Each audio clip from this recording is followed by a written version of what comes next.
आज हम एक और बहुत मिसअंडरस्टूड फूड के बारे में बात करने वाले हैं, that potatoes make you fat. I am sure आपने कई बार ये लाइन सुनी होगी, स्पेशली जब कोई वेट लॉस प्लान बनाता है तो सबसे पहले आलू ही निकल जाता है। But honestly let's look at the real story behind this poor potatoes bad image. So what exactly are potatoes? Potatoes एक टाइप के ट्यूबर होते हैं, यानी वो वेजिटेबल्स जो जमीन के अंदर ग्रो करते हैं रूट पे। एंड सबसे कॉमन ट्यूबर जो हम रेगुलरली खाते हैं वो है पोटैटो। अब लोग पोटैटो से डरते हैं क्योंकि उनमें कार्ब्स हाई होते हैं और हम सबको यही सिखाया गया है कि कार्ब्स यानी फैट गेन। बट क्या ये सच है? तो लेट्स ब्रेक इट डाउन। एक मीडियम साइज पोटैटो यानी अराउंड 150 ग्राम्स में मिलता है more potassium than a banana, around 30% of daily vitamin C अगर आप उसका पील नहीं निकालते हो। इवन पील्ड वर्जन्स में भी न्यूट्रिएंट का लॉस मिनिमल होता है। प्लस इनमें होता है 0 fat, 3 grams protein, 2 grams fibre and 26 grams complex carbs. And it's really tasty, affordable and super versatile. Athletes potatoes को परफॉर्मेंस फूड के तौर पर यूज करते हैं क्योंकि ये हाई जीआई फूड है, मतलब जल्दी एनर्जी मिलती है। और ये पोटेशियम का पावर हाउस है जो एक एसेंशियल इलेक्ट्रोलाइट है मसल फंक्शनिंग के लिए। जब हम एक्सरसाइज करते हैं या स्वेटिंग ज्यादा होती है तो पोटेशियम लॉस होता है। इसीलिए एंड्योरेंस एथलीट्स को पोटैटोज जैसे फूड से ये इलेक्ट्रोलाइट रिप्लेनिश करना जरूरी होता है। And apart from that, potatoes provide iron, vitamin B6, magnesium, manganese, phosphorus, niacin and थोड़ा folate. So nutrient wise, potatoes का प्रोफाइल काफी इम्प्रेसिव है।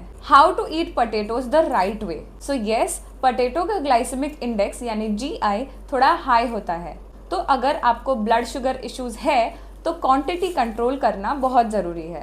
एंड एक और स्मार्ट हैक कि आप पोटैटोज को हमेशा प्रोटीन और हेल्दी फैट्स के साथ खाओ, जैसे दाल, कर्ड, एग्स, पनीर या घी। ये कॉम्बिनेशन ओवरऑल जीआई वैल्यू को कम कर देता है और डाइजेशन स्लो करता है, जिससे ब्लड शुगर स्पाइक नहीं होती। और अगर आप एथलीट हो या प्री वर्कआउट मील के लिए फास्ट एनर्जी चाहिए तो पोटैटोज एक्चुअली परफेक्ट है। So for just 100 calories you're getting more potassium than a banana. You're also getting vitamin C, iron, vitamin B6, magnesium, phosphorus, niacin and manganese. You also get folate और सबसे ज़्यादा important satisfaction.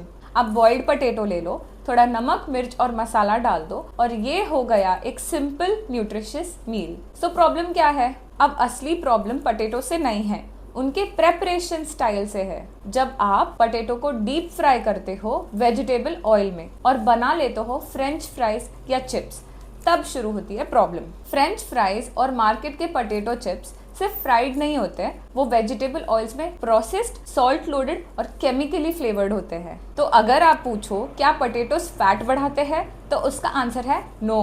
Potatoes खाने से fat नहीं बढ़ता, लेकिन regularly chips और fries खाने से, प्लस अगर आप कैलोरीज ज्यादा कंज्यूम करते हो, एक्सरसाइज नहीं करते, तब जाकर आपका फैट बढ़ता है। So the final verdict is potatoes themselves are not fattening. It's how you cook and combine them that makes the difference. Boiled, roasted or lightly sauteed potatoes can absolutely fit into a healthy diet, but deep fried and oily versions नहीं। And as I always say, आपका fat तभी बढ़ेगा जब आप calories burn करने से ज्यादा calories खाओगे और मूवमेंट कम करोगे। So blame the fries and not the poor potato.